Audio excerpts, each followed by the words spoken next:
Alhamdulillah, salatu wassalamu ala rasulillah wa ala alihi wa sahbihi wa man tabi'a hudahu amma ba'du. Allahumma la ilma lana illa ma 'allamtana innaka antal alimul hakim wa la fahma lana illa ma fahamtana innaka antal jawadul karim. Allahumma la sahla illa ma ja'altahu sahla wa anta taj'alul hazana idza syi'ta sahla. Alhamdulillah, puji syukur kepada Allah Subhanahu wa taala. Salawat dan salam kepada Rasulullah sallallahu alaihi wasallam yang telah diutus oleh Allah Subhanahu wa taala membawa rahmat untuk semesta alam. Hadirin jamaah, bapak-bapak, ibu-ibu enggak ada ya? Ayo, hadirin jamaah, bapak-bapak yang dicintai Allah Subhanahu wa taala. Ini berarti pada i'tikaf. Betul, insyaallah. Niat ingsun saya juga i'tikaf. Kalau seandainya enggak kesana kemari, menetap di masjid. Tapi ditakdirkan untuk kesana kemari, mudah-mudahan niat i'tikaf ini diterima di sisi Allah Subhanahu wa taala. Dan mudah-mudahan Allah Subhanahu wa taala mengeluarkan kita dari Ramadan dalam keadaan terampuni dan mendapatkan surga Allah Subhanahu wa taala. Amin amin ya rabbal alamin. Hadirin yang dimuliakan Allah Subhanahu wa taala, kita akan sharing bersama kajian tentang menjadi imam selama 3 hari, hari ini, besok dan lusa insyaallah. Nah, mudah-mudahan selama 3 hari ini khususnya yang hadir rutin ya, mudah-mudahan ada hasil ya, ada hasil bisa mengimami seperti imam sholat tarawih kita tadi. Mana tadi? Alhamdulillah ya. Ada 3 hal penting dalam mengimami ya. Ini muqaddimah awal. Pertama, keberanian ya. Kedua, kemampuan. Dan yang ketiga adalah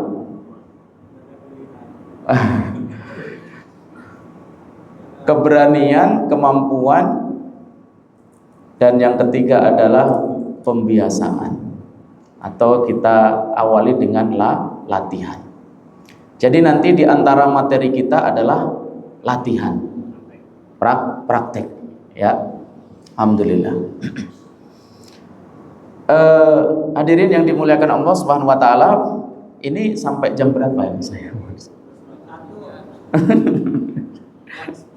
Jam 10. Sudah dengan tanya jawab. Berarti kita penyampaian sekitar sampai 9.30-an ya. Kemudian kita lanjut sharing. Mudah-mudahan cukup. Pada malam ini pertemuan pertama kita akan membahas tentang ta'rif, definisi ya, yang kita kenal dengan al-ahkam al-muta'alliqah bil imamah, hukum-hukum yang berkaitan dengan persoalan mengimami, fikihnya, syaratnya atau muwasofatnya. Muwasofat ini ciri-ciri bagaimana Anda menjadi seorang imam. Kemudian apapun yang berkaitan dengan mengimami tersebut. Mudah-mudahan cukup waktunya. Kalau seandainya tidak cukup, nanti kita akan lanjut pada hari esok insyaallah. Kemudian besok kita akan membahas tentang yang terpenting, komponen terpenting dalam mengimami, yaitu Quran ya, yaitu Quran. Komponen terpenting yang saya sebut dengan kemampuan tadi, yang kedua itu adalah Al-Quran. Adapun yang lainnya itu nomor selanjutnya, fikihnya, tafsirnya, umurnya, nasabnya ya, itu nomor selanjutnya setelah Al-Quran. Begitu ya. Mudah-mudahan Allah memudahkan kita dari hari ini sampai 3 pertemuan yang akan datang untuk menyelesaikan materi-materi ini. Amin amin ya rabbal alamin. Hadirin yang dimuliakan Allah Subhanahu wa taala, ya. Ya, ini nampaknya. Saya gedein dikit ya. Saya nggak pandai bikin slide. Ya. Tulis aja begini ya. Ya. Tidak pandai bikin slide. Bikin aja begini udah mirip dengan slide. Insya Allah. Ya. Ya, fondasi imam dalam sholat. Ya. Akidah, fikih, amanat kepemimpinan. Ini yang perlu dipahami. Menjadi imam sholat tidak sekedar Anda mulai takbir sampai salam selesai, tidak. Itu adalah simbol kepemimpinan. Orang yang ngimami itu sedang ngimami umat Islam. Imam itu pemimpin. Ya. Bahkan kalau boleh dibilang, sebetulnya yang paling berhak menjadi pemimpin dalam dunia, dia adalah yang paling berhak menjadi pemimpin dalam sholat, atau dia yang pandai memimpin umat Islam dalam sholat. Dia yang lebih patut dan berhak menjadi pemimpin di selain sholat, artinya dunia. Hadirin, kita ingat ketika Rasulullah nggak bisa hadir dalam sholat menjadi imam, beliau mengamanahkan kepada Abu Bakar. Dilihat dari segi apa? Kemampuan di bidang Qur'annya, kemampuan dalam memimpin dunia. Abu Bakar khalifah, presiden, pemimpin tertinggi dalam urusan dunia dan akhirat. Ini yang harus dihadirkan oleh setiap imam. Ketika dia menjadi imam sholat, itu ibaratnya dia telah memimpin sekian banyak manusia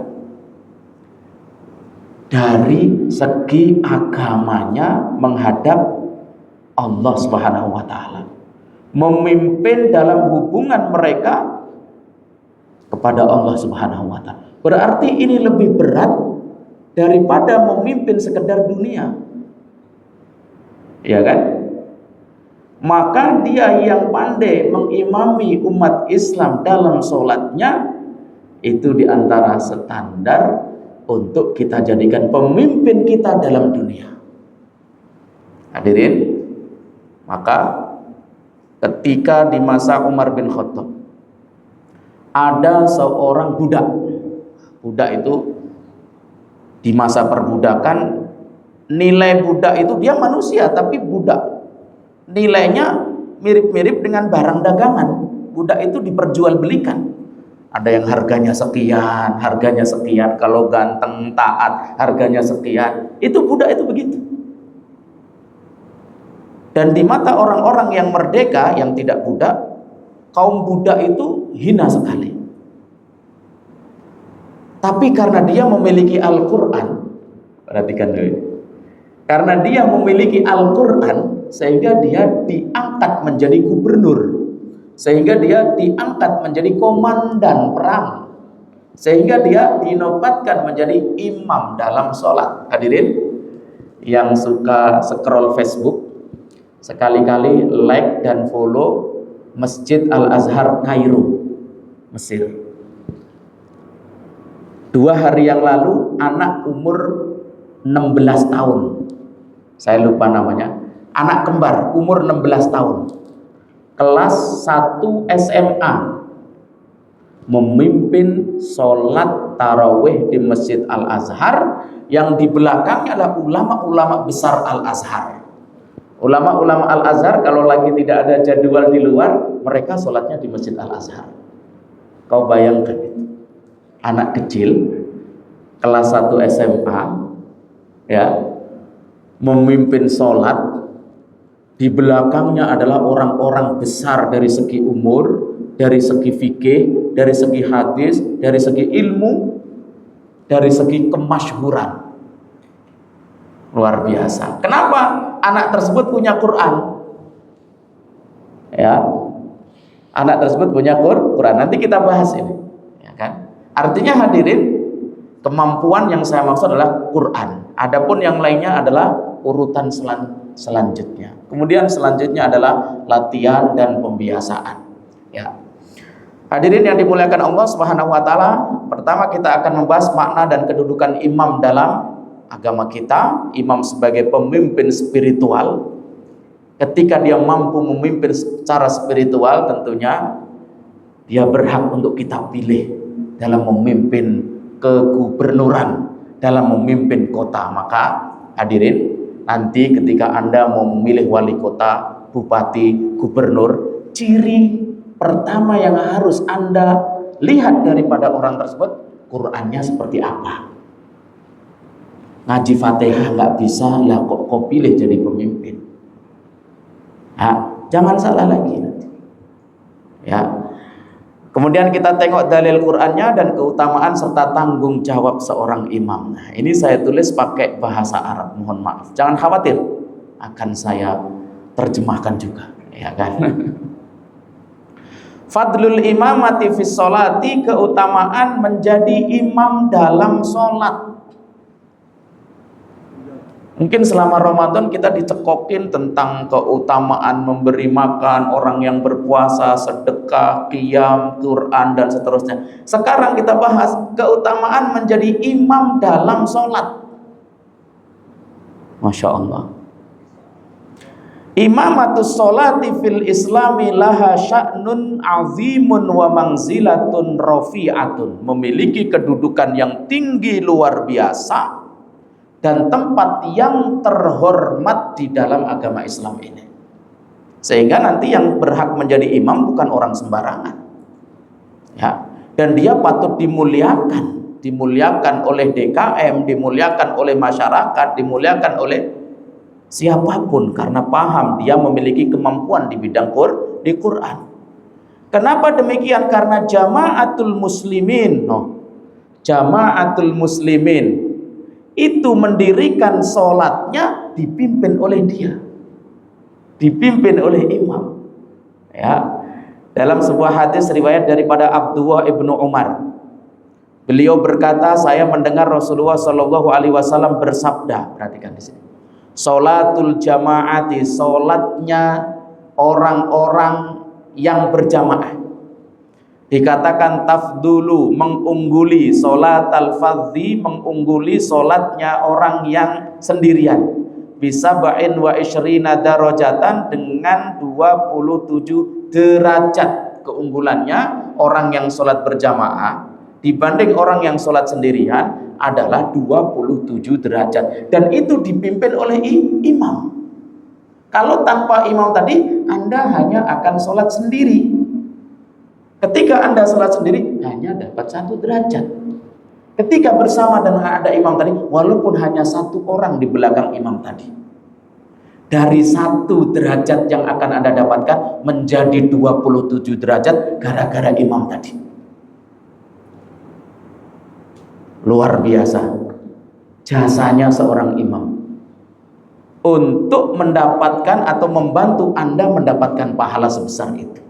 Jasanya seorang imam. Qala Syekhul Islam Ibnu Taimiyah dalam kitab atau syarahnya Al-Umdah. Wa qad ruya an Dawud Ibnu Abi Hind, diriwayatkan daripada Dawud, ya, Ibnu Abi Hind qala, beliau berkata, huddistu, saya diberitahu, anna rajulan, ada orang laki-laki, atan nabiyya, datang kepada Nabi sallallahu alaihi wasallam, faqala, beliau berkata, murni bi amalin a'maluhu, ya Rasulullah, berikan saya perintah untuk saya kerjakan. Apa kata Rasulullah? Kun imama qaumika, jadilah imam untuk kaummu. Perintah Rasulullah sallallahu alaihi wasallam. Qala, orang tersebut berkata lagi, fa illam aqdir ya Rasulullah, kalau saya enggak mampu, karena saya enggak berani dan enggak punya kemampuan. Apa perintah engkau ya Rasulullah? Qala fakun muadzinahum, jadilah muadzinnya. Memimpin kebaikan atau penyeru kebaikan. Maka imam dan muadzin nanti pahalanya di sisi Allah luar biasa. Rawahu Sa'id. Ila angqala Syekhul Islam, panjang ya, kemudian sampai Ibnu Taimiyah Syekhul Islam berkata, wa amma imamatuhu sallallahu alaihi wasallam wa imamatul khulafa'ir rasyidin radhiyallahu anhum fa mislul imarati wal qada'i. Perhatikan nih hadirin, yang tadi saya sampaikan di awal. Ketika beliau Rasulullah dan para khulafaur rasyidin menjadi imam, maka statusnya seperti imarah wal qadha. Al imarah itu menjadi amir, pemimpin negeri. Al qadha menjadi qadhi. Qadhi itu hakim agung. Kalau di Indonesia mungkin ketua Mahkamah Agung atau ketua Mahkamah Konstitusinya, ya, atau Pak Santoso tadi bagian mana ini yang nggak bener, ya kan? Begitu. Ini imam ini. Jadi tanggung jawabnya juga tanggung jawab sebagai pemimpin dari selain di bidang sholat. Masya Allah. Wadzalika annal wilayata wa in kanat khatiratan lakin idza uqima fiha amrullahi lam ya'tilha syai'un minal a'mal. Hadirin ini. Karena kepemimpinan tadi, ya, walaupun memang tanggung jawabnya besar luar biasa, akan tetapi ketika di situ syariat Allah ditegakkan, maka pahalanya tidak ada yang bisa menyamainya. Hadirin, menjadi pemimpin, ya, ketika pemimpin tersebut menegakkan syariat Allah, ya, pahalanya tidak ada yang menyamainya. Maka dalam sebuah keterangan hadis, di antara yang akan mendapatkan perlindungan Allah, keselamatan, adalah mereka pemimpin yang adil yang menegakkan agama Allah Subhanahu wa taala. Banyak sekali di sini. Intinya saya ingin menyampaikan, hadirin, bahwa seorang imam kedudukannya di sisi Allah, di hadapan Rasulullah, di dalam agama Islam ini luhur tinggi luar biasa. Ini yang harus ditanamkan oleh setiap imam dimanapun berada sebelum dia memikirkan dapat gaji berapa setiap bulan. Ya, karena kalau ini dilakukan penuh keikhlasan karena Allah ridho, jangankan gaji dunia, apa yang gak terbesit di kepala kita yang kita minta kepada Allah, Allah datangkan sendiri. Hadirin yang dimuliakan Allah Subhanahu wa taala. Ya. Jadi hadirin, sesuai dengan keterangan tersebut, Masya Allah, maka pahala seorang imam, ya, tentunya jauh lebih besar daripada Anda yang hanya makmum, ya kan? Imam pahalanya lebih besar hanya daripada Anda yang sekedar makmum. Apalagi kalau Anda seorang imam di rumah dengan 4 makmum sekaligus. Masya Allah, mampu berlaku adil di situ. Masya Allah. Maka nggak kebayang pahalanya, hadirin yang dimuliakan. Tidak hanya mengimami mereka dalam sholat, mengimami mereka dalam kehidupan. Masya Allah. Ya, sampai hadirin, sampai ya kan. Qala Khalil al-Maliki fi mukhtasarihi. Ya, ini saya gedein ini. Qala Khalil al-Maliki fi mukhtasarihi. Ini. Khalil al-Maliki dalam kitab mukhtasarnya beliau berkata, wa in tasyaha mutasawuna la likibrin bal li talabis sawabi. Kan nanti kan di antara fikih menjadi imam itu ada kriteria-kriteria tertentu. Ketika kriteria ini terpenuhi oleh seseorang, dia yang berhak maju. Ternyata kriteria tersebut ada pada 2 orang yang sama, atau kalau seandainya yang hadir ini ada 4 orang atau ada 8 orang, semuanya memiliki kriteria yang sama, plek ketiplek. Ini jayajidan, ini jayajidan, ini mumtaz, nasabnya sama, keilmuan fikihnya sama, keilmuan hadisnya sama, umurnya sama, Qur'annya sama. Solusinya bagaimana? Cari mana yang paling banyak istrinya, kata dia. Ya, intinya kalau sama, ada orang yang memiliki kriteria itu sama, dimiliki oleh banyak orang, apa yang dilakukan? Maka diundi. Diundinya bukan karena ingin sombong-sombongan ya, tapi karena berebut pahala jadi imam. Ya, berebut pahala jadi imam. Ini kalau dia memenuhi kriteria.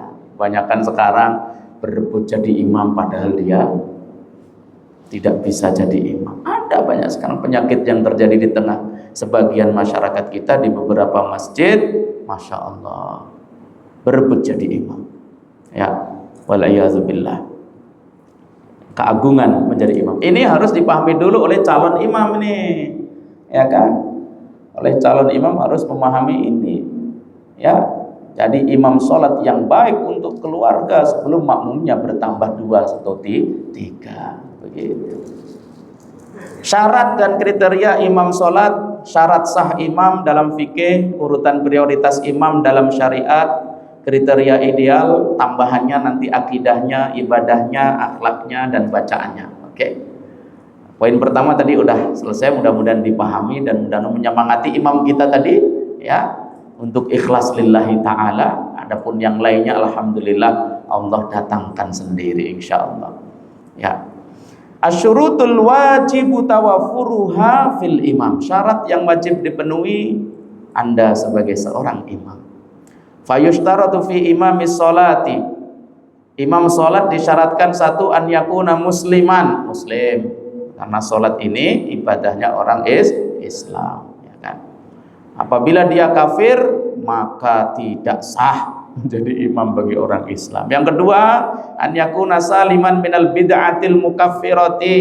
Dia tidak pelaku bid'ah yang menjerumuskan kepada kekufuran. Contohnya, sholat 5 waktu sehari semalam, dia menambahi wajib 6 waktu sehari semalam. Dia berarti pelaku bid'ah yang mukaffirah, bid'ah yang bisa sampai menjerumuskan kepada kekufuran. Ya, nggak boleh jadi imam. Yang ketiga, an yakuna dzakaran, dia harus seorang laki-laki. Ya, harus seorang laki-laki. Ngimami laki-laki maka harus seorang laki-laki, kecuali perempuan. Yang diimami juga perempuan, artinya imamnya boleh perempuan, makmumnya harus perempuan. Nggak boleh imam perempuan, ada makmum laki dan perempuan, nggak boleh. Harus laki-laki. Ya.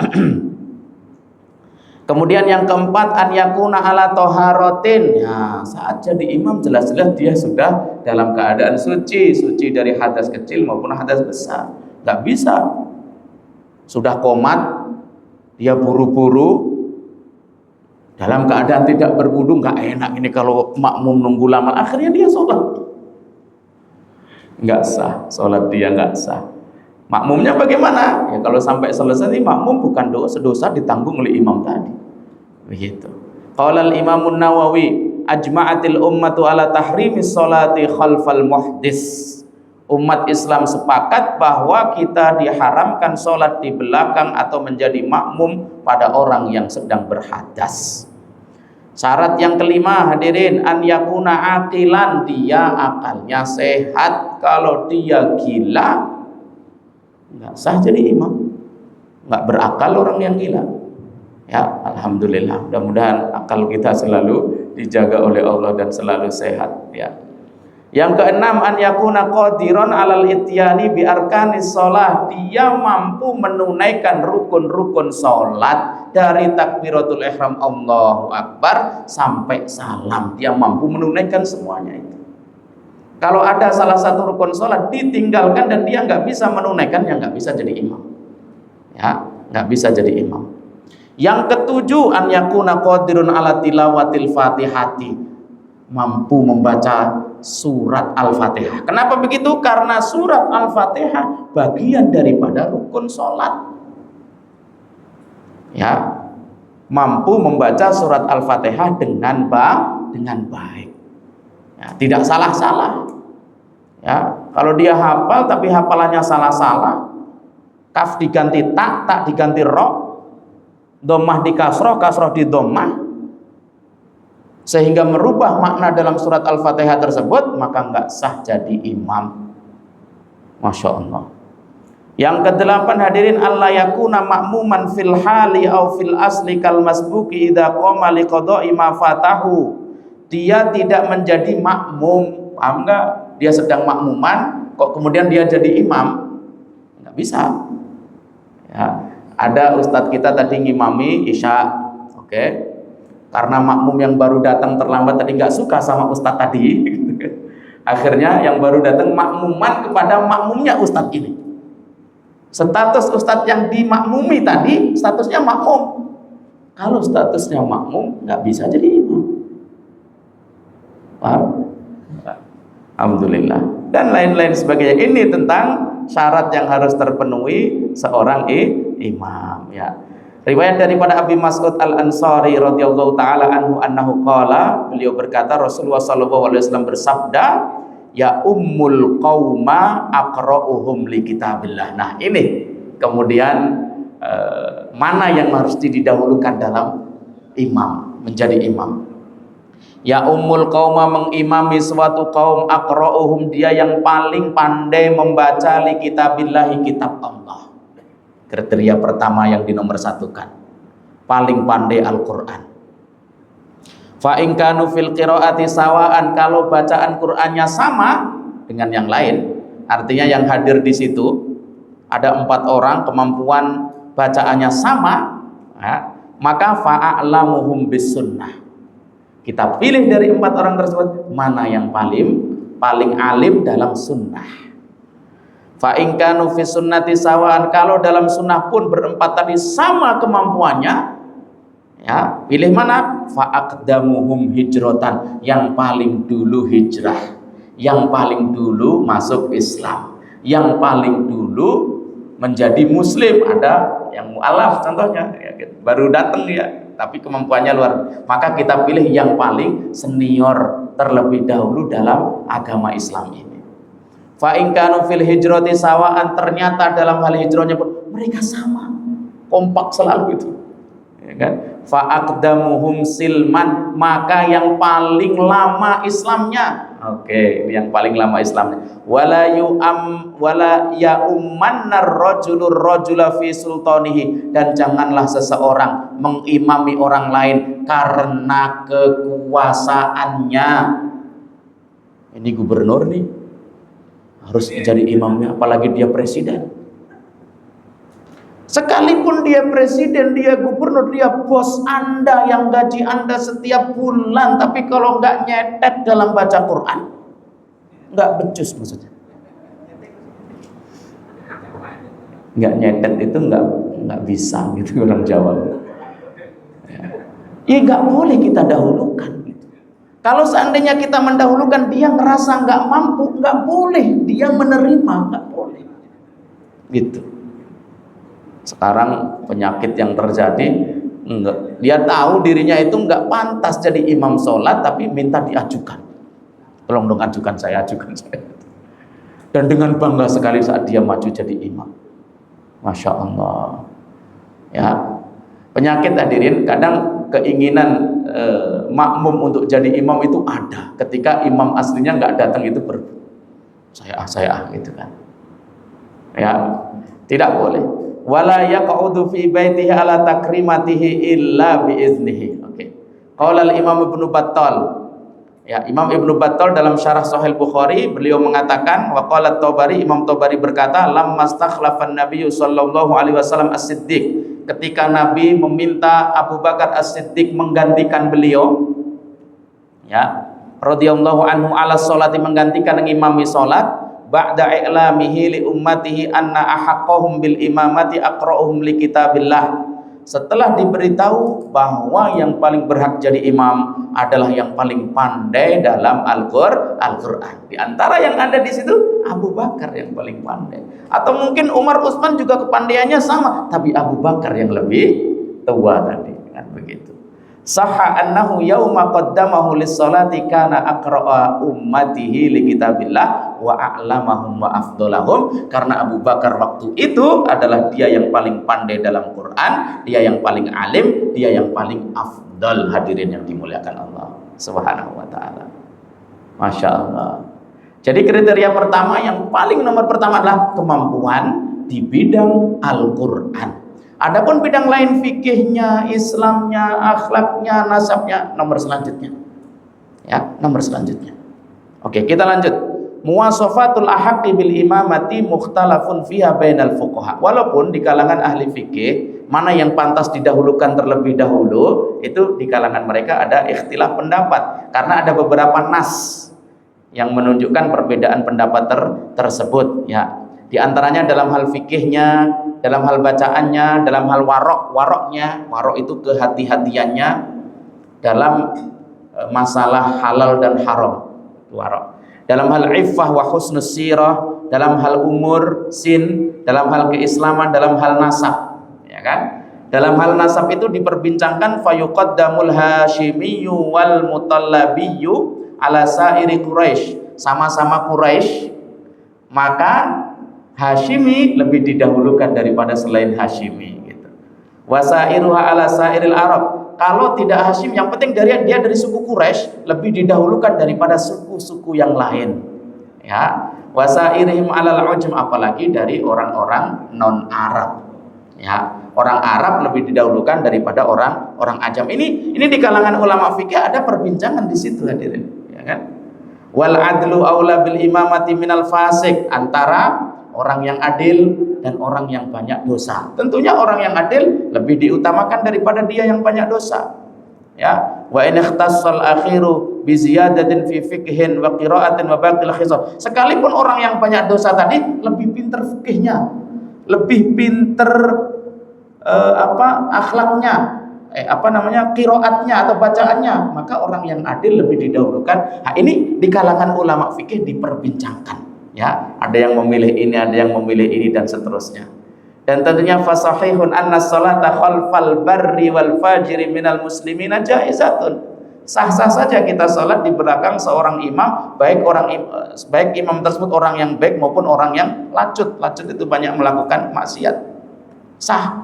Illa annal afdal, hanya saja yang afdal. Kalau ada yang baik, ngapain kamu memajukan dia yang enggak baik? Ya, seperti itu.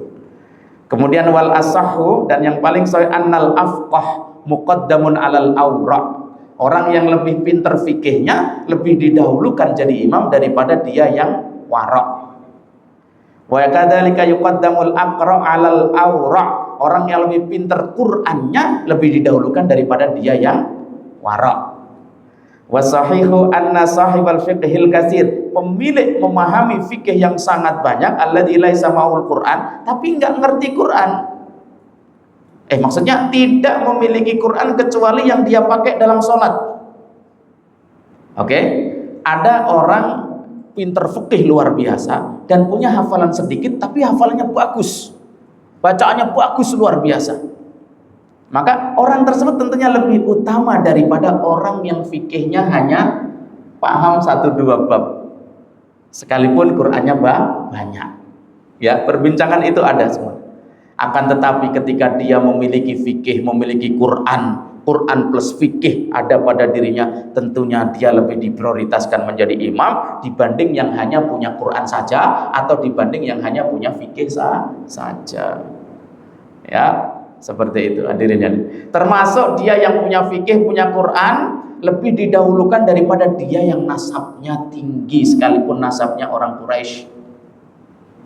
Ya, sekalipun nasabnya orang Quraisy, tapi dia nggak punya fikih, nggak punya Quran, maka Quran dan fikih ini lebih menjadikan dia lebih unggul daripada yang lain. Hadirin yang dimuliakan Allah Subhanahu wa taala. Setelah semua tersebut, ya, kriteria tersebut ternyata dalam sekelompok 5 atau 6 orang memiliki kesamaan semua, nggak bisa membedakan.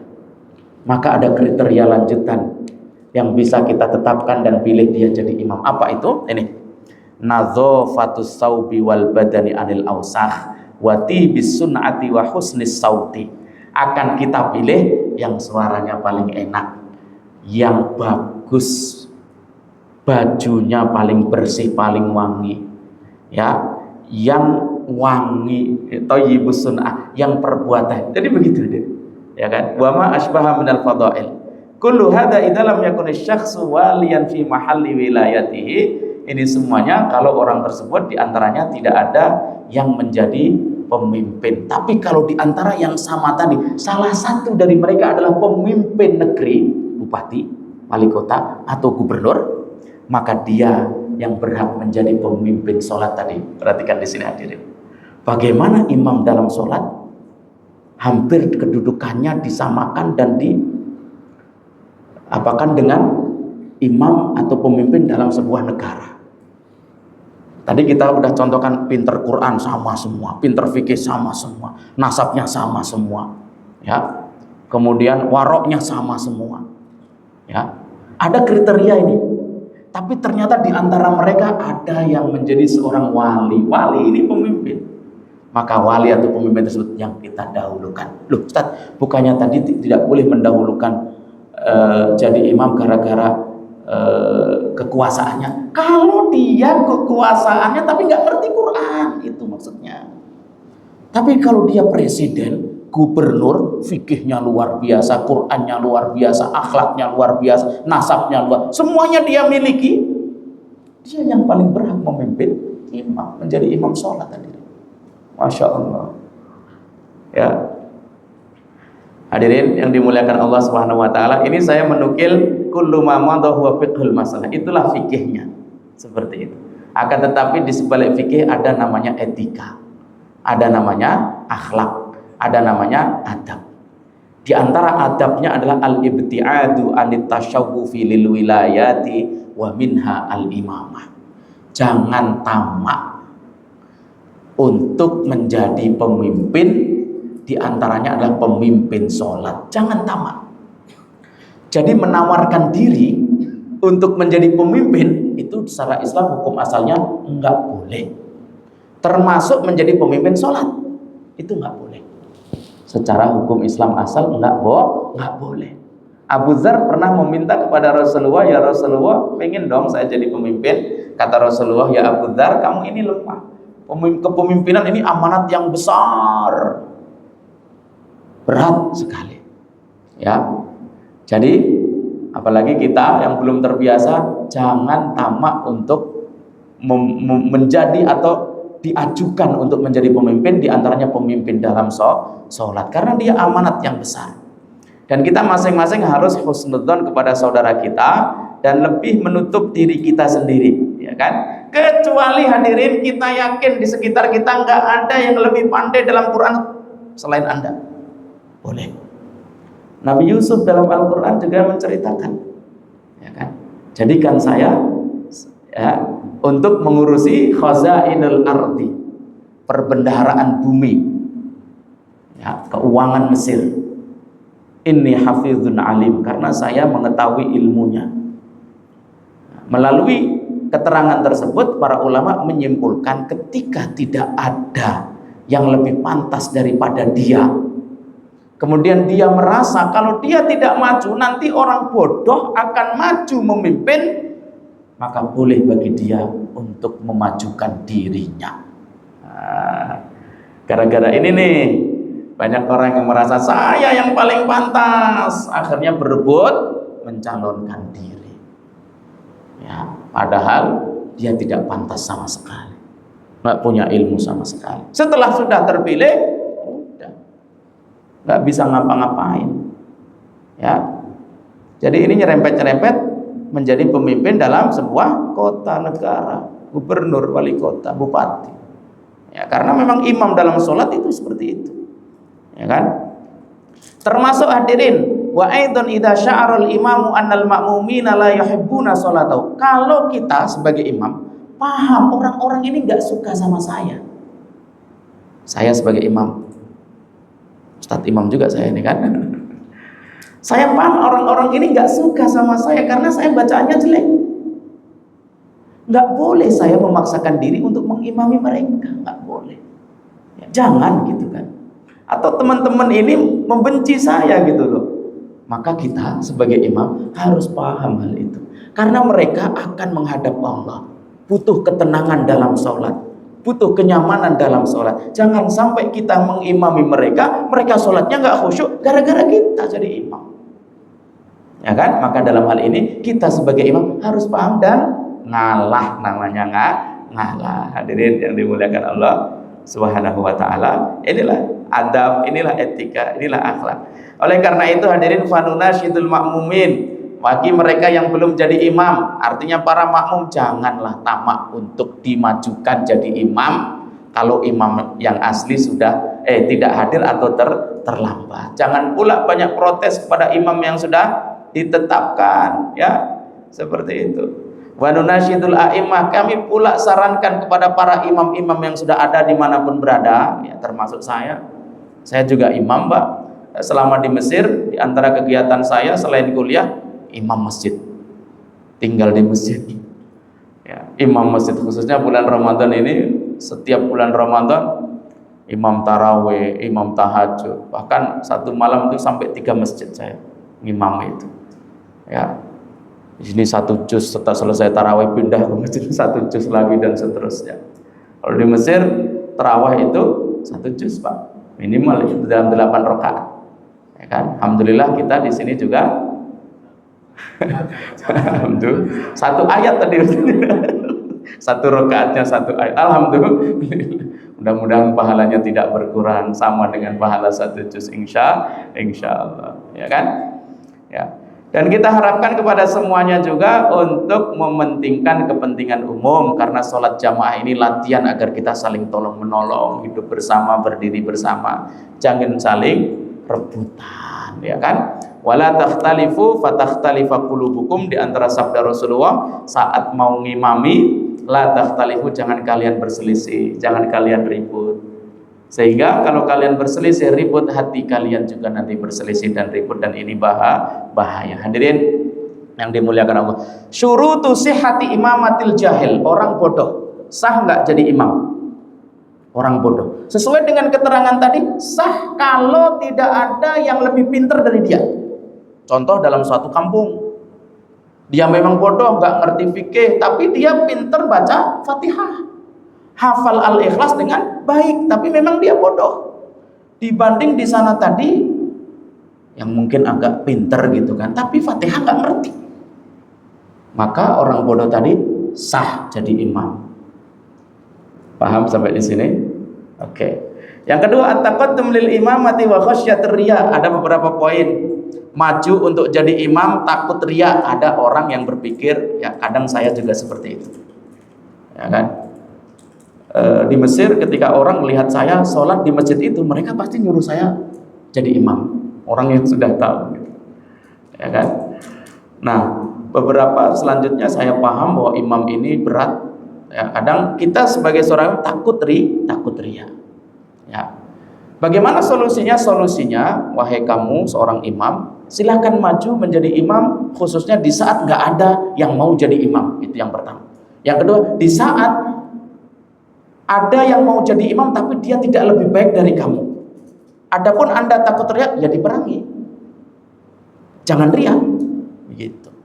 Ya, ini ada beberapa problem yang seperti itu. Jadi tidak ada masalah seandainya Anda menginginkan sekali untuk jadi imam, dengan catatan Anda yang paling berhak, tidak ada yang lebih berhak daripada Anda, ya kan? Dalam hal masalah menjadi imam tersebut. Dengan adapun Anda takut riya, ya udah jangan riya. Karena kalau Anda meninggalkan suatu amalan karena orang lain, itu juga riya loh. Anda berbuat karena orang, itu riya. Anda meninggalkan perbuatan karena orang, itu juga riya, ya kan? Jadi beramal ataupun tidak beramal untuk siapa? Allah Subhanahu wa ta'ala, bukan untuk manusia, ya kan? Buktinya apa? Ada beberapa sahabat meminta untuk jadi imam.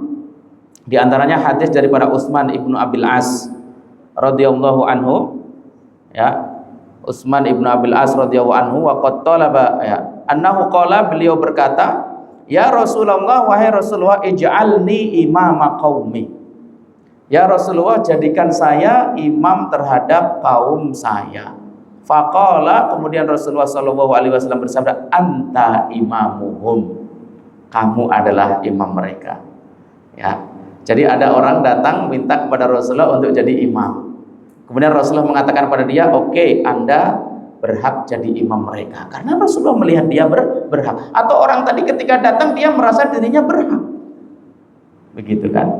Jadi tadi memang secara hukum tidak boleh meminta untuk jadi pemimpin, karena pemimpin ini berat, kecuali dia yang paling berhak. Hadirin yang dimuliakan Allah Subhanahu wa ta'ala, ya, itulah beberapa hukum tentang jadi imam. Lanjut, hukmu takhsisi imamin likulli sholatin.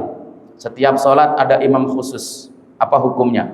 Wa tahdidu qiraatihim hasba tartibil mushaf. Kemudian setiap rakaat bacaannya khusus dan berurutan seperti yang tadi kita lihat oleh imam kita. Ya, mungkin dalam satu masjid seperti di Jakarta Islamic Center itu shift-shiftan. Ada 3 imam bergantian. Kalau zuhur imamnya ini, kalau asar itu apa hukumnya? Kita jawab fala haraja, tidak ada masalah sama sekali. Zuhur imamnya Ustadz Sulaiman, maghrib imamnya Ustadz Santoso, asar imamnya Ustadz Baihaqi, dan seterusnya. Tidak ada masalah. Termasuk ketika ditetapkan, disepakati bersama, biar kita khatam, ya, biar kita khatam di Masjid Al-Barakah Kodamar, Kelapa Gading, Kodamar, Angkatan Laut. Itu imamnya disepakati dengan DKM 1 Ramadan khatam 30 juz, tidak hanya di taraweh, maghrib, isya, subuh, berurutan, ya kan? Dimulai dari maghrib surat ini, lanjut ayat selanjutnya di isya, lanjut ayat selanjutnya saat taraweh, lanjut ayat selanjutnya saat subuh, terus begitu dalam setiap hari, dan targetnya khatam 30 juz. Nggak ada masalah, ya, tidak ada masalah. Walaupun ada beberapa perkataan ulama yang melarang hal tersebut, tapi sebetulnya tidak ada masalah. Oke, seperti yang tadi kita praktekkan bersama imam kita, 1 ayat, selanjutnya ayat kedua, ayat ketiga di rakaat-rakaat selanjutnya. Hukmu imamatil dharir, kalau dia buta sah nggak jadi imam? Jawabannya ittifaq ulama, orang yang buta sah jadi imam. Ya, fisik tidak menjadi catatan syarat bagi kita menjadi imam. Tadi dalam syarat jadi imam dari 8 tadi tidak ada masalah fisik. Justru yang buta ini luar biasa. Ya, kita punya syekh di Mesir, di Darul Wasilah, di pondok pesantren kita di Darul Wasilah di Kairo, Syekh Muhammad. Beliau buta. Ya, menjadi syekh tetap kita di pondok pesantren kita di Kairo. Dari awal kita berdiri sampai sekarang bertahan. Beliau yang paling disiplin mendisiplinkan santri-santri kita. Yang paling teliti memperbaiki bacaan santri-santri kita. Syekh Muhammad. Dan beliau imam masjid juga, ya. Alhamdulillah di Indonesia ketika kita lihat ada perlombaan Quran, ya, diantaranya adalah hafid cilik, itu banyak juga mereka yang buta. Ya, mereka berhak. Ya, tidak ada masalah buta fisik dan lain sebagainya. Qala Ibnul Munzir, Imam Ibnul Munzir berkata, ya kan? Imamatul a'ma ka imamatil basir. Orang yang buta dan orang yang tidak buta atau bisa melihat, hukum mengimaminya sama. La farqa bainahuma, tidak ada perbedaannya. Ya, karena dalam hadis Nabi yang dianggap berhak jadi imam ya ummul qaum aqra'um, yang penting dia menguasai Al-Qur'an. Yang penting itu. Ya. Banyak lagi dalam kitab dalam kitab Al-Mughni Ibnu Qudamah dan seterusnya, berkata Anas dan seterusnya. Ya, hanya saja terjadi perbedaan pendapat antara ini buta, ini tidak buta, kemampuan Qur'annya sama, kemampuan fikihnya sama, waroknya sama, nasabnya sama. Ini mana yang lebih afdal didahulukan? Nah, itu di kalangan para ulama berbeda pendapat. Mazhab Syafi'iyah tidak ada yang lebih afdal, dua-duanya afdal. Ya. Berarti solusinya gimana? Boleh diundi tadi, ya kan? Ada pendapat lain yang mengatakan yang lebih afdol adalah yang bisa melihat. Tapi mazhab Hanafiyah, Malikiyah, Hanabilah yang bisa melihat mengatakan lebih afdol. Begitu hadirin. Oke, ya.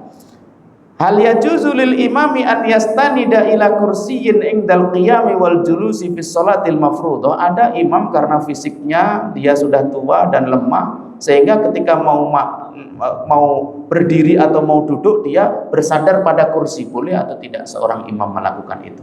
Mau berdiri dia pakai tongkat atau kursi untuk berdiri, mau duduk juga bersandar pakai kursi untuk berdiri. Boleh atau tidak? Kalau imam tersebut manja, padahal dia bisa berdiri duduk tanpa kursi, tanpa tongkat, kok kemudian sengaja pakai kursi dan tongkat, yang nggak diperkenankan. Tapi kalau memang nggak bisa berdiri, nggak bisa duduk, kecuali pakai kursi tersebut atau pakai tongkat tersebut karena dia mungkin sakit, maka tidak ada masalah. Ya, tidak ada masalah. Rasulullah SAW bersabda, wa idza amartukum bi amrin fa'tu minhu mastata'tum. Apabila ada perintah maka lakukanlah sesuai dengan kemampuan kalian. Seperti itu.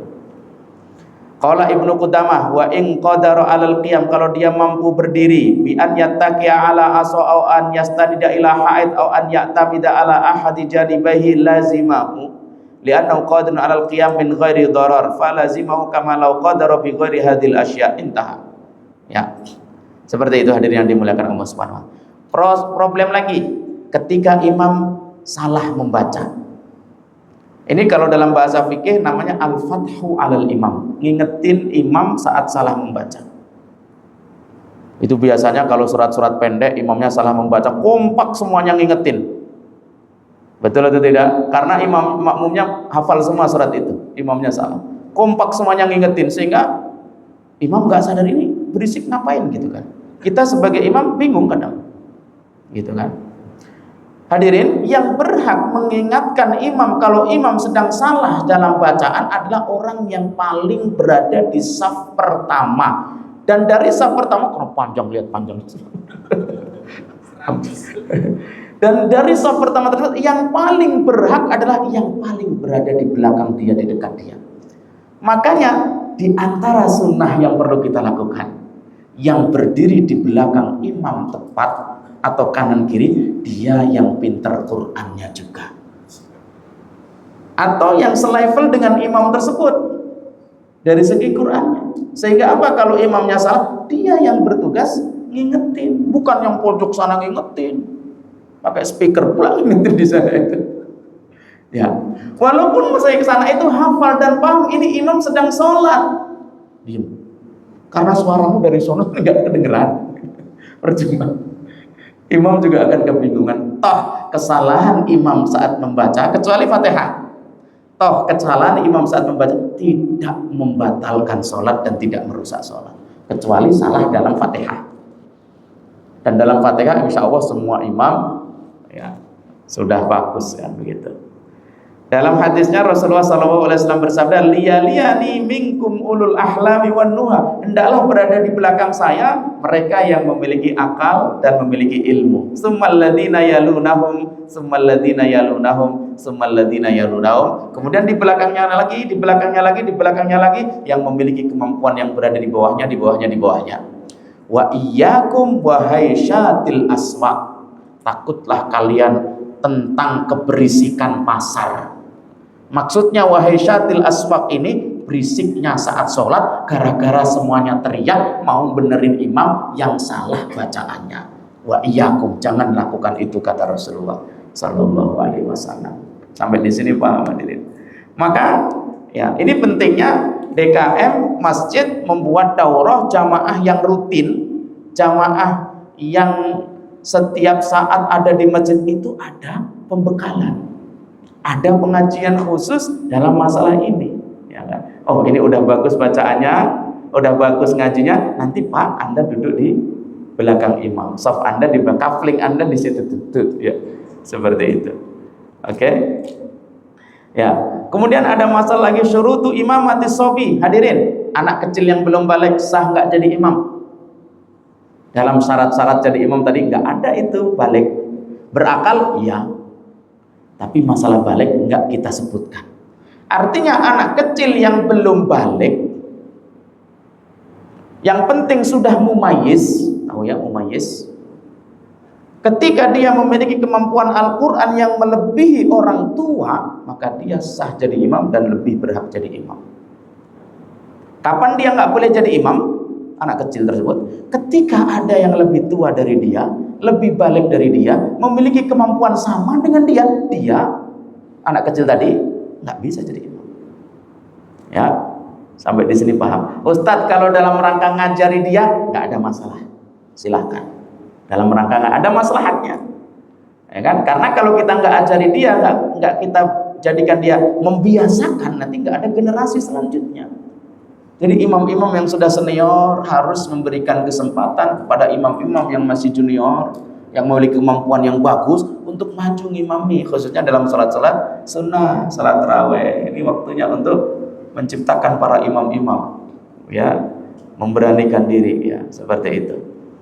Kemudian kenapa syariat mendahulukan dia yang lebih afdol dan lebih pandai dalam Quran untuk jadi imam? karena riayatan li ahkamis sholati wa syurutiha, sebagai bentuk penjagaan terhadap hukum sholat dan syarat-syarat sholat, dan karena imam itu domin itu penanggung atau penanggung jawab. Fa in asoba falahu walahum, kalau imamnya benar maka benarnya tersebut falahu untuk dia dan untuk makmumnya semuanya. Wa in akhta'a, kalau imamnya salah, fa alaihi, dosanya ditanggung dia sendiri, wala alaihim, makmum tidak bisa menanggung dan tidak menanggung dosa tersebut. Ya, maka orang-orang yang menjadi imam sholat didoakan oleh Nabi Muhammad SAW secara khusus karena mereka memiliki tanggung jawab yang besar tersebut. Dalam hadis Abu Hurairah, Rasulullah SAW bersabda, al-imamu dominun wal muadzinu mu'tamanun, Allahumma arsyidil a'immata waghfir lil muazzinin. Imam adalah domin, penanggung. Muazzin adalah mu'taman, yang diberikan amanah tanggungan. Allahumma ya Allah arsyid, berikanlah petunjuk terhadap al-a'immah, para pemimpin, maksudnya di sini adalah para imam. Waghfir lil muazzinin, dan ampunilah orang-orang yang azan. Jadi hadirin, begitu luar biasa kedudukan seorang imam. Maka seandainya ada anak kita, Pak, saya cita-citanya jadi imam masjid, wah itu bagus. Jangan merasa, kamu mondok lama-lama cuma jadi imam masjid, jadi imam musola pula. Masya Allah. Jangan. Mereka mulia di hadapan Allah. Sebagian mata manusia melihatnya marbot masjid dengan mata sebelah, padahal dia yang menjadi khadimul baitillah, khadimu baitillah, pelayan rumah Allah. Yang DKM, marbot masjid, muazzin masjid, imam masjid, itu mereka orang-orang yang di sisi Allah memiliki kedudukan yang luar biasa. Allah saja memuliakan mereka, kok kita memandang mereka dengan mata sebelah. Ya Allah. Ya. Mereka yang memimpin kita dalam agama ini. Justru kita harus bersyukur, memuliakan mereka, memberi sebanyak-banyaknya untuk mereka. Itu harusnya. Ya. Masya Allah. Kemudian bab selanjutnya udah jam 9:30 lebih.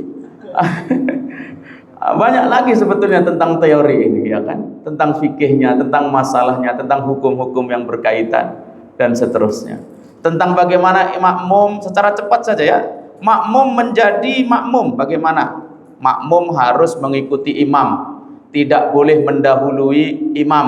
Ini ya, tidak boleh mendahului imam. Yang selanjutnya adalah tentang hukum sholat jamaah. Nanti ada imam, ada makmum, berarti hukum sholat jamaah. Hadirin, ulama berbeda pendapat, ada yang mengatakan wajib, fardu, ada yang mengatakan sunnah. Sunnahnya sunat muakkadah. Ya. Orang yang mengatakan wajib, ini wajibnya bagi kaum laki-laki, masjid di masjid. Ya, berarti dia wajib bagi dia sholat jamaah di masjid. Kalau dia tidak sholat jamaah di masjid, berarti dia perempuan, kan begitu. Ada pendapat kedua yang mengatakan sunnahnya tapi sunnah muakkadah. Dan dia adalah fardunya fardu kifayah, begitu maksudnya. Ya, sekecil apapun hukumnya, sholat jamaah adalah sunnah muakkadah, itu yang paling kecil. Ya, jadi kita tetap harus mengupayakan, khususnya kaum laki-laki, sholat berjamaah di masjid. Dalilnya banyak sekali, kalau disebutkan habis waktunya dalam menyebutkan ini. Kemudian yang terakhir, mungkin selanjutnya banyak lagi. Terakhir, akhta'un yaqa'u fiha ba'du a'immatil masajid wa subulu ilajiyah. Ada beberapa kesalahan-kesalahan yang banyak terjadi di kalangan para imam-imam masjid. Yang pertama, kesalahan yang terjadi dalam niat. Bukan niat usolli fardul asri imaman, bukan itu maksud saya. Hati dia saat jadi imam itu lillahi ta'ala atau tidak, itu maksud saya. Ya kan? Yang pertama, ada mustihdarin niyati fi fadilatil imamati ma laha minal ajr. Jarang sekali para imam menghadirkan pahala saat dia jadi imam. Jarang sekali. Coba, saya sendiri kadang lupa untuk menghadirkan poin penting bahwa menjadi imam itu adalah pahala besar di sisi Allah Subhanahu wa taala. Itu jarang sekali dihadirkan. Maka mengingatkan saya, Pak Ustadz Imam dan juga yang lainnya calon-calon imam ini, saat Anda mau mengimami, hadirkan bahwa Anda akan memperoleh ridha Allah dan pahala besar di sisi Allah Subhanahu wa taala. Dengan cara apa? Mengingat keutamaan jadi imam tadi, hadisnya sudah kita jelaskan. Yang kedua, tughyanul maddah. Tughyanul maddah wal masalihid dunyawiyah. Ya, ala niyatil ihtisab, ini kurang bak ini. Ya, ala niyatil ihtisab. Mbak. Dia lebih memilih materi dan kepentingan dunia dibanding niat dapat pahala dan ridha Allah. Ini pengingat kita. Materi maksudnya imami, apalagi selama Ramadan, wah para imam itu mayoran lah istilahnya. Imam sana pindah sini dan lain sebagainya. Sama dulu saya selama Ramadan itu, gaji saya selama Ramadan bisa saya pakai hidup selama setahun di Mesir itu. Masya Allah. Itu kalau yang kita ingat itu doang, rugi kita, ya kan? Padahal di sana ada pahala di sebalik itu. Jangan memenangkan pahala dunia yang berupa gaji, duit, dolar, rupiah tadi dibanding pahala akhirat yang tak tertandingi mulianya tadi. Itu. Yang ketiga, yadunnul ba'du, sebagian merasa ada kontradiksi antara dua kepentingan akhirat dan materi. Ya. Ada orang ngimami atau enggak ya? Saya ngimami takut nanti enggak ikhlas gitu kan. Ya, kalau saya enggak ngimami takut enggak dapat gaji ngimami begitu kan. Jadi enaknya gimana? Ada orang berpikir seperti itu. Ya kan? Ada orang yang salah paham, ini sebetulnya ngimami ini boleh enggak ya dapat upah gitu kan. Kan saya memimpin dalam hal sholat, ngajarin Quran, kata ustadz itu enggak boleh. Ya kan? Hadirin, ulama membolehkan Anda jadi imam, Anda jadi muadzin untuk mendapatkan upah gaji mingguan atau bulanan, diperbolehkan. Ya kan? Kalau di masa dahulu memang ada anggaran khusus negara untuk menggaji mereka, ya kan? Sekarang nggak ada negara punya anggaran itu. Tapi alhamdulillah yayasan, DKM dengan kota infak yang ada, panitia mengelola, harus ada imam khusus yang kita bayar. Kalau enggak, ini jamaah setiap 5 waktu enggak berjalan. Gitu. Akhirnya kita menetapkan imam. Itu dipahami. Jadi Anda mendapatkan upah bulanan tersebut atau mingguan atau sekali sholat dapat upah, itu terima saja, alhamdulillah rezeki. Tapi jangan niatkan dapat itunya gitu loh. Niatkan dapat ridha Allah Subhanahu wa taala, ya. Kemudian yang kedua, ada kesalahan saat ngimami dan saat sholat. Ini tidak memperhatikan keadaan makmum. Makmumnya tua semua karena dia suaranya bagus, merasa enak, enjoy, panjang sekali sholatnya, ya kan? Atau makmumnya sudah muda semua, mereka menunggu imamnya ini bacaannya bagus, mereka menunggu memperpanjang sholat, mendengar dengan khusyuk, Anda cuma 1 ayat, ya kan? Kecuali sudah ditetapkan oleh DKM, ya kan, Ustaz, 1 ayat aja Ustaz, karena ini mereka para pekerja siangnya, transit dan seterusnya. Itu beda lagi kan gitu. Kecuali sudah ditetapkan oleh panitia, maka kita mengikuti ketetapan panitia karena panitia lebih tahu keadaan masyarakat yang ada di situ, ya kan. Termasuk juga panitia harus melihat keadaan masyarakat. Ini muyulnya kemana ini kan gitu kan. Ya. Dengan pengajian terus-menerus, Ustadz memotivasi sholat dalam sholat sunnah khususnya Ramadan qiyam, memang yang lebih patut kita kerjakan panjang sholatnya. Para sahabat dulu dari sholat isya sampai menjelang fajar, itu sholat aja itu. Apalagi 10 hari terakhir begini, nggak ada berhenti itu. Berdiri aja sampai sebagian itu nyiapin tongkat karena saat goyang gini sambil pegangan, gitu kan. Sebagian nyiapin kursi gitu. Seperti itu. Saking panjangnya sholat malamnya itu, khususnya di bulan Ramadan dan khususnya 10 hari terakhir itu. Masya Allah. Ya. Dan banyak lagi kesalahan-kesalahan yang dilakukan oleh imam. Di antaranya lagi ada at-takalluf fi uslubil qiraah. Ada beberapa imam karena dia Masya Allah fasih luar biasa, sehingga dia at-takalluf itu membacanya, dia berusaha untuk sesuai dengan makhrajnya, sesuai dengan sifatnya, sampai enggak ada khusyuk, enggak ada tadabbur sama sekali. Itu kan kata dalam bahasa semangat harus gini ya. Dalam ngimam itu enggak perlu begitu, Pak. Dalam mengimami ada ruh lain yang harus kita kerjakan, apa? Khusyuk, tenang, tadabbur, nikmat orang yang mendengar. Kecuali dalam Anda belajar tajwid, silakan. Mangap yang semangap-mangapnya. Silakan. Billah, silakan. Tapi kalau dalam sholat nggak perlu begitu. Ya kan? Sehingga Anda lebih fokus dengan makhrajnya, lebih fokus dengan sifatnya, hilang bacaannya, hilang tadabburnya, hilang khusyuknya. Ini enggak diperkenankan. Ya. Seperti itu. Kemudian at-ta'akhur 'anil waqtil muhaddad. Ada beberapa masjid yang sudah menetapkan adzan jam sekian, qomat jam sekian, sekian menit. Imam harus tepat waktu seperti itu. Tidak boleh memperlambat. Walaupun memang secara hukum asal jangan qomat sebelum imam datang. Itu kan, secara hukum asal begitu. Itu dulu begitu. Ada di beberapa masjid di kampung begitu, Pak. Ya, imamnya petani, itu di kampung saya itu. Azan jam 12, qomat jam 1 karena imamnya baru datang. Ada pula imamnya baru bangun subuh itu. Udah menjelang terbit matahari, enggak qomat-qomat. Karena di waktu yang sama enggak ada yang gantiin jadi imam gitu kan. Ya kan? Maka ini layaknya kalau imam sudah ditetapkan, waktu qomat sudah ditetapkan, maka panitia tidak boleh qomat sebelum imam datang atau sebelum waktunya selesai. Ketika imam belum datang, waktu sudah ditetapkan qomat, kok imam nggak datang juga, maka di sini panitia mengusahakan nyari imamnya. Ustadz mau ngimami atau enggak, atau berhalangan. Kalau dia, silakan gantikan yang lain, silakan qomat. Kalau tunggu sebentar, tunggu. Seperti itu hadirin. Tapi kalau menyengaja menerlambatkan diri, imam tersebut dia tidak diperkenankan. Dan seterusnya banyak lagi kesalahan-kesalahan hadirin. Kemudian kita masuk pada pertemuan kedua. Alhamdulillah masih ada waktu 10 menit sampai jam 10. Kita masuk pada sesi tanya jawab. Mudah-mudahan apa yang sudah saya sampaikan tadi sudah mewakili apa yang menjadi materi pada malam hari ini. Barakallahu fikum. Saya kembalikan kepada pembawa acara untuk memimpin sesi tanya jawab. Jazakumullah khair. Ya, jazakumullah khair. Ustaz, tentunya subhanallah, untuk menjadi imam itu keutamanya luar biasa, tapi dengan syarat-syarat yang cukup banyak tadi ya. Ada beberapa hal yang mungkin perlu diperdalam atau diperjelas dari rekan-rekan. Saya persilakan.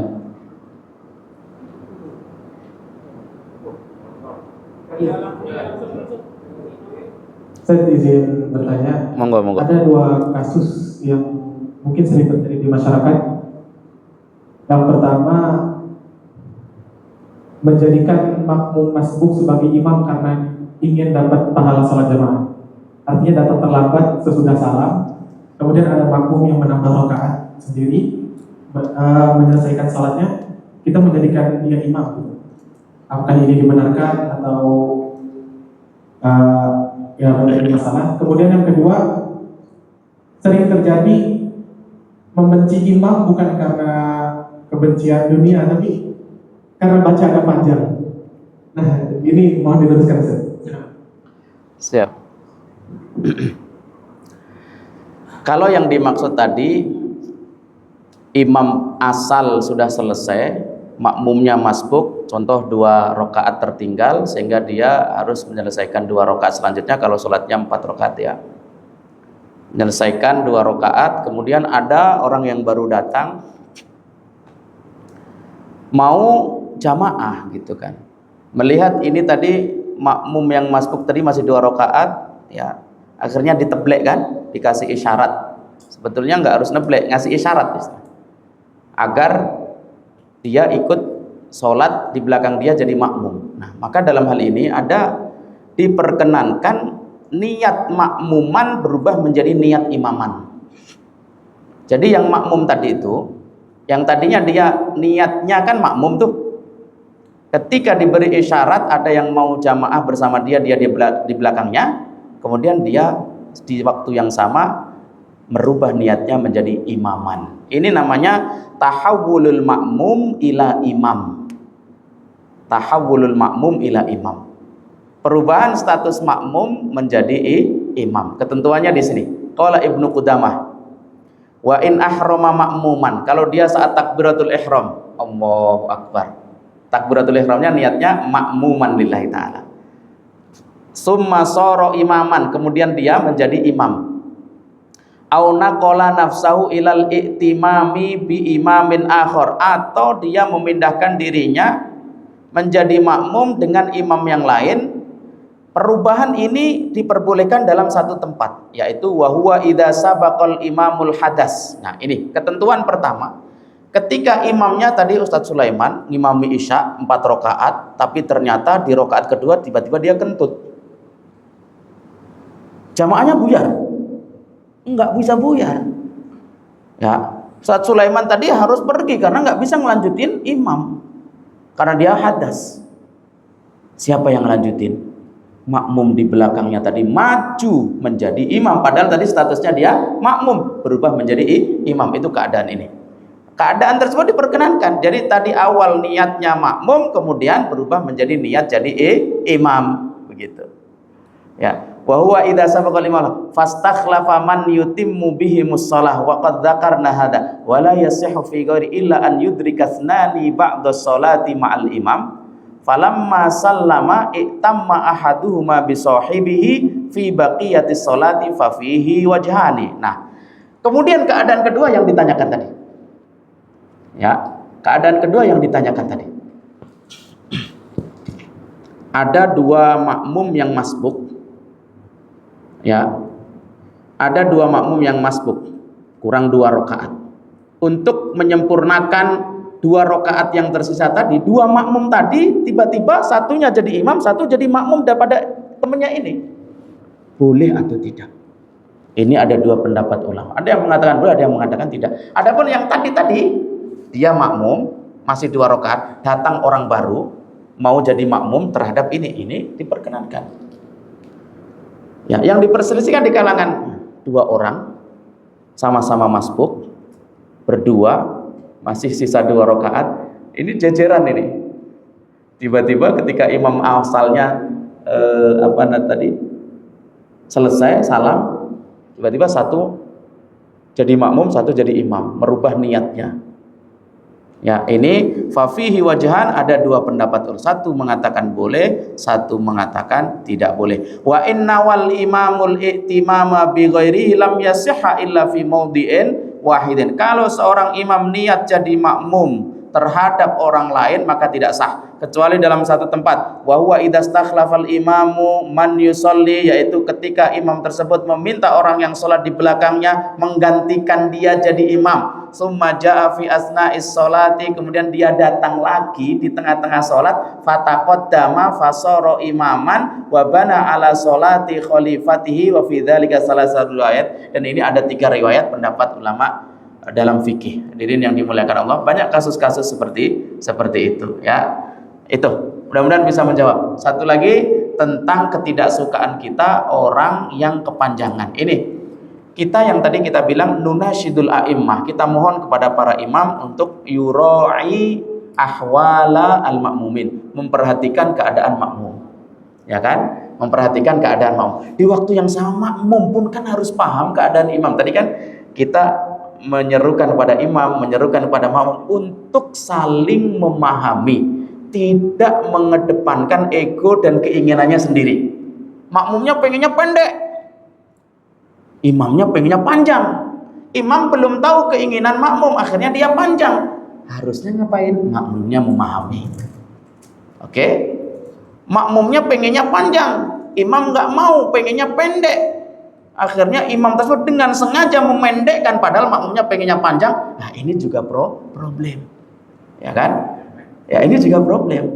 Makanya bagaimana solusinya? Solusinya sudah ditetapkan bahwa masjid ini setiap sholat akan membaca 1 halaman. Anda mau sholat sama kita monggo, Anda nggak mau sholat sama silahkan cari masjid lain. Karena begitu, itu solusi pertama. Kalau nggak ada ketetapan itu, ya udah terpaksa imam, Pak, Bu, kita mau sholat, mau panjang atau mau pendek, begitu. Nanti ada sujud tilawah, kita mau sujud atau enggak, kan, gitu. Ini nanti witir kita kunut atau enggak, gitu kan. Tentunya ini akan ribet kalau seperti itu, karena nanti yang jawab panjang, pendek, kunut, enggak kunut, selesai, enggak selesai, begitu kan.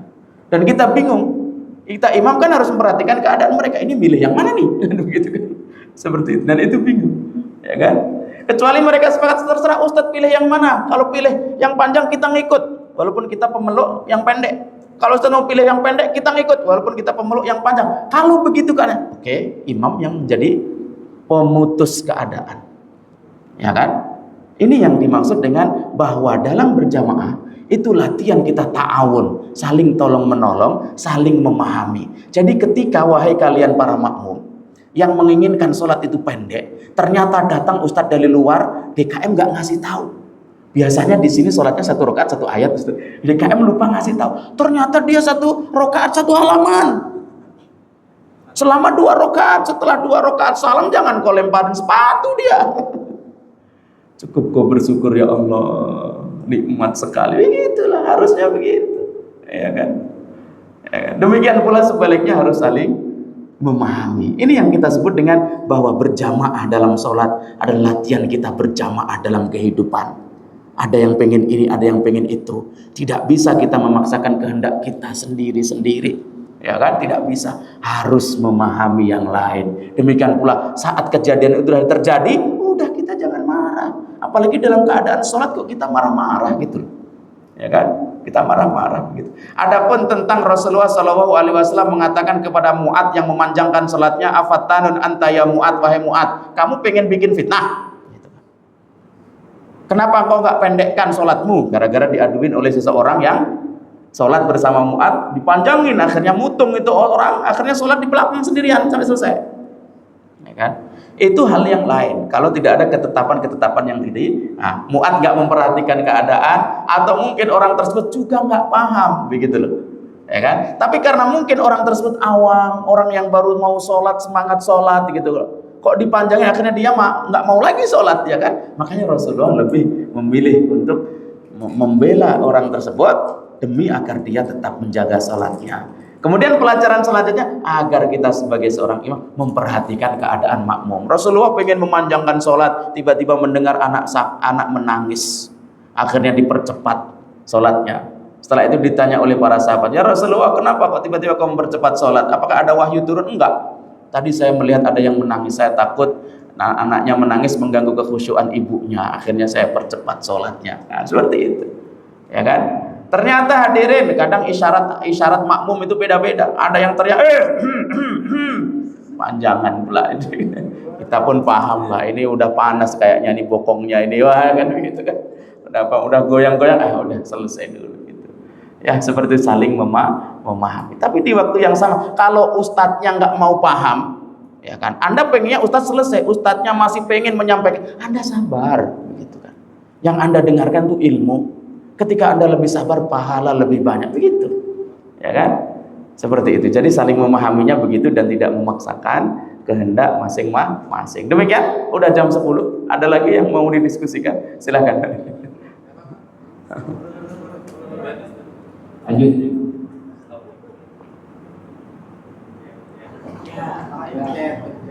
Silahkan.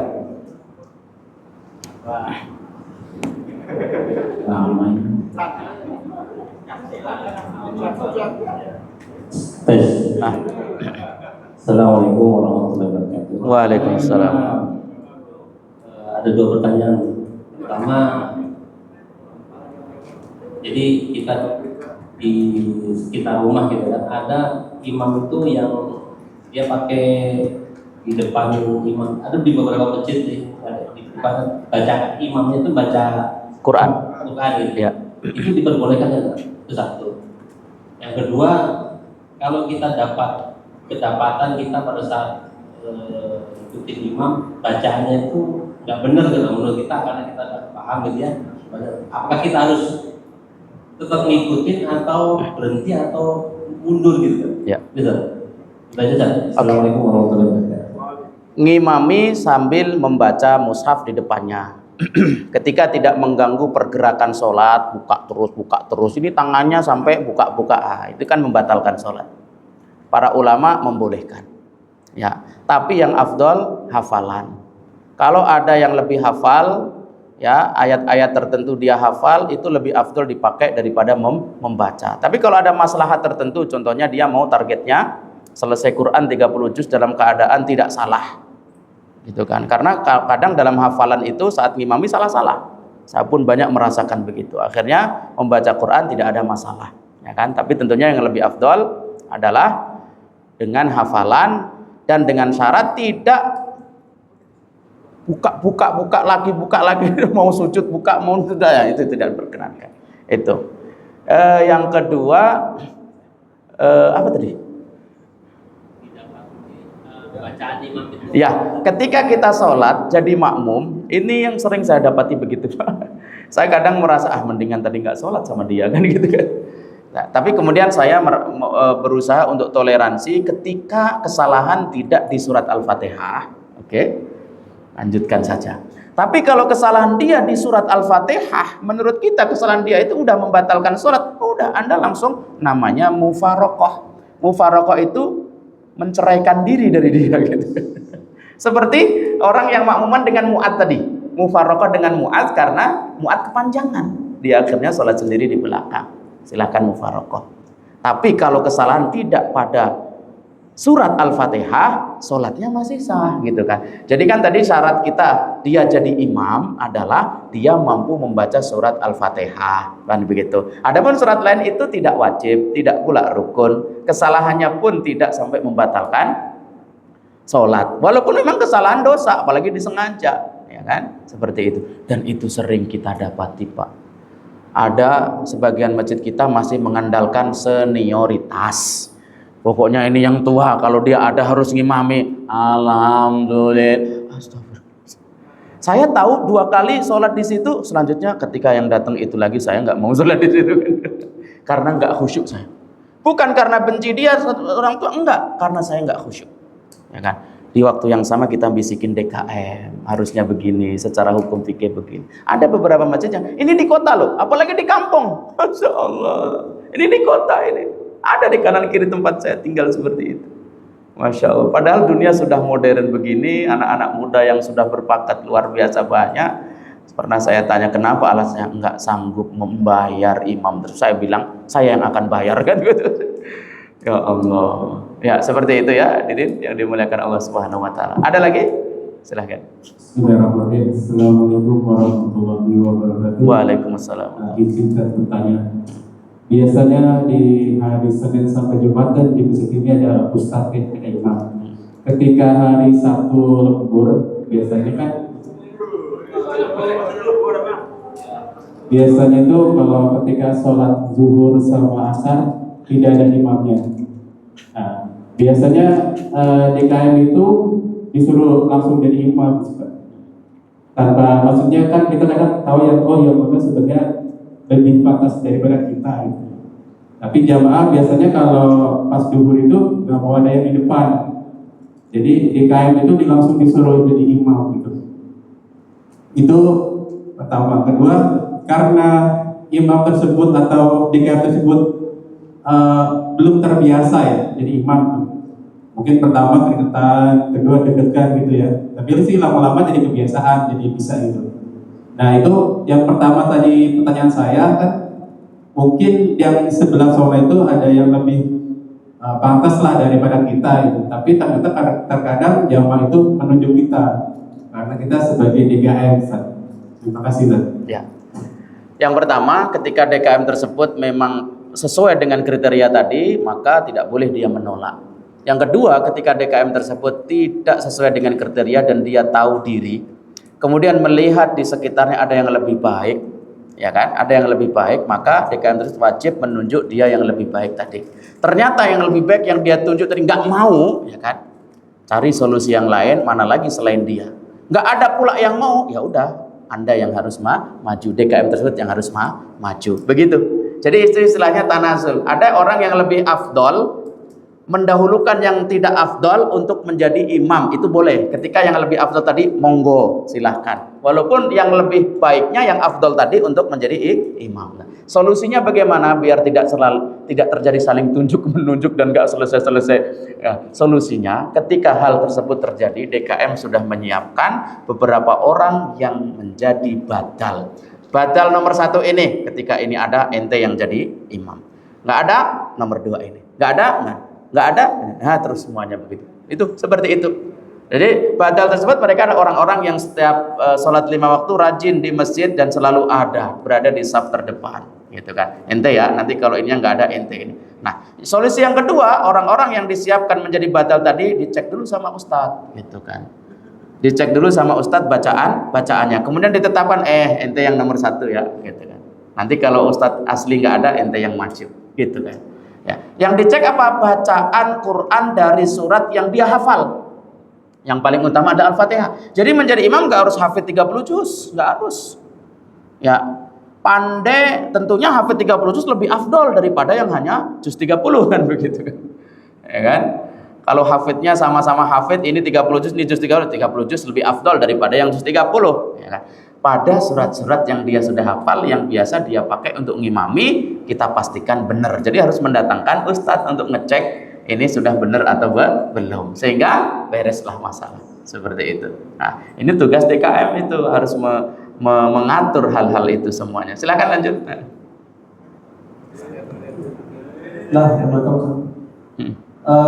ada kasus gini lah. Jadi kalau di musola itu kan masih pakai senioritas ya. Alhamdulillah pas waktu saat itu ada imam pas dia maju terus pas kebetulan dia tuh bersih. Pas imam dia bersih. Dia ucap alhamdulillah. Terus akhirnya terus kita aduh ini gimana ya? Berarti dia udah rusak kan. Itu hukumnya kita sholat ulang lagi itu gimana? Ya, yang pertama. Yang kedua, jadi ada sebagian tuh menganggap ini kalau misalkan sholat pertama itu ya yang tadi sholat di awal tuh terus dia itu terlambat masuk gitu ya. Terus ada yang mau sholat duluan, mau sholat yang baru, dia beranggapan lebih afdal makmum yang tadi karena tadi kan dia ikut yang pertama ya daripada bikin sholat yang baru. Itu apakah benar apa enggak? Yang kedua tadi mohon ulang. Jadi misalkan ada yang di surat itu yang masuk di awal waktu gitu ya. Terus kemudian ada yang baru datang nih. Iya. Ya dia mau bikin sholat baru atau lebih baik ikut yang makmum tadi. Dia beranggapan lebih baik ikut yang makmum tadi karena dia bagian dari sholat yang pertama. Apakah itu ada enggak? Oke. Jamaah yang pertama maksudnya. Ya, untuk yang pertama tadi ketika dia mengucapkan alhamdulillah dengan tidak sengaja, refleks dan lain sebagainya, ya kita makmum nggak perlu ya rahamukallah, nggak perlu. Cukup diam dan sholatnya lanjut saja, nggak perlu. Karena nanti kalau jadi tadi dalam hadis wa iyyakum wa haisyatul aswaq. Sholat ini tenang, zikir, Quran, tidak berisik saling sahut menyahut ya seperti itu. Yang kedua, dia memilih.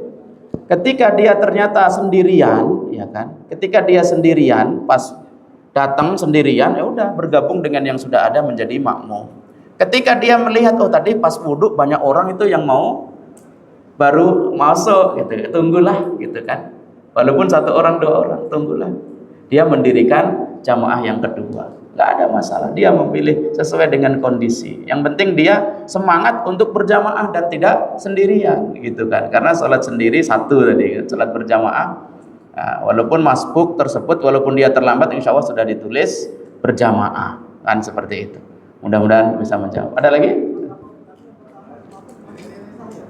Iya, karena dia nggak menyengaja mengucapkan itu, refleks kan? Kecuali dia menyengaja, alhamdulillah.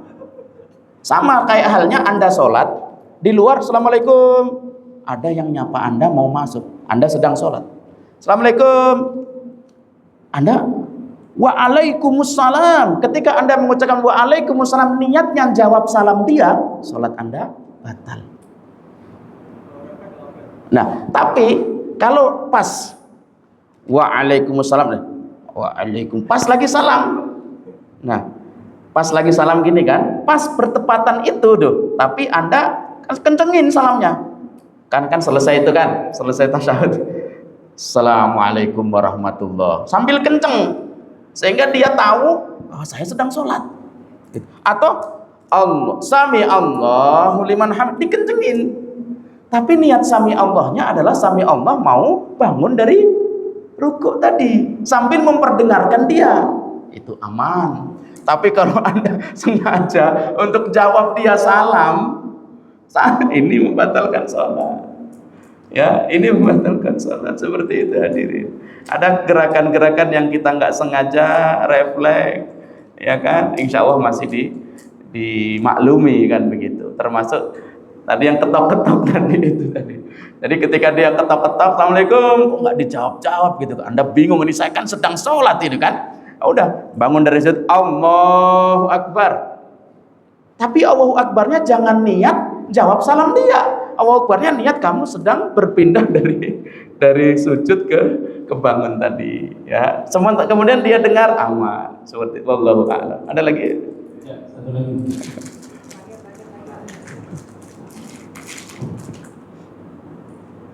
Baik, bismillahirrahmanirrahim. Assalamualaikum warahmatullahi wabarakatuh. Waalaikumsalam. Izin bertanya untuk ketika dalam perjalanan mampir ke masjid dan ingin melaksanakan sholat, gitu kan. Terus ada orang yang melaksanakan sholat sunnah, tapi kita ingin kebagian jemaahnya dan kita tidak tahu dia sedang melaksanakan sholat sunnah. Itu bagaimana hukumnya, Ustaz? Diperbolehkan Anda sholat fardu makmuman dengan dia yang sholat sunnah. Anda sholat sunnah makmuman dengan dia yang sholat fardu, monggo silahkan. Ini kasus biasanya salawat tarawih nih, ya kan? Imam sudah jamaah udah selesai sholat isya, kemudian udah selesai sholat ba'diyah isya, bangun mau sholat tarawih, ada segerombolan baru datang mau sholat isya, oke?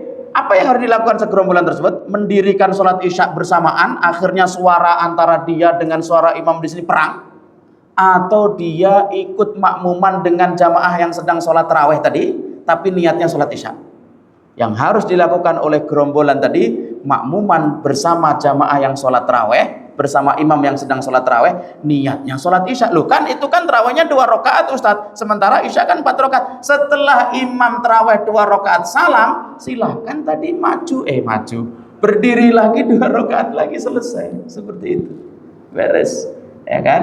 Atau sebaliknya, ya kan? Boleh Anda makmuman kepada yang fardu padahal Anda sholat sunnah, atau Anda makmuman kepada yang sunnah padahal Anda sholat fardu, nggak ada masalah. Kalau rokaatnya Ustadz, ya kan yang penting rokaatnya disamakan aja tadi kan begitu. Wallahu taala a'lam. Ada yang lain? Kalau masih ada mungkin kita lanjutkan besok gitu kan, insyaallah. Oke. Kalau dilihat dari antusias, pertanyaannya kurang satu. Tapi mungkin untuk besok sampai setengah 9 materinya nanti dilanjut dengan pertanyaan. Insyaallah. Siap. Dengan pertanyaan yang ingin diperdalam lagi. Insyaallah. Ya, jazakumullah khairan katsiran Ustaz untuk ilmunya. Semoga kita bisa pahami dan kita amalkan di sholat kita dan kehidupan sehari-hari kita. Untuk besok dilanjut materinya, nyambung dari materi yang sekarang. Kita tutup dengan baca hamdalah. Alhamdulillahirabbil alamin, istighfar 3 kali. Astagfirullahaladzim, astagfirullahaladzim, astagfirullahaladzim, dan kafaratul majlis. Subhanaka Allahumma wa bihamdika, asyhadu an la ilaha illa anta, astaghfiruka wa atubu ilaik.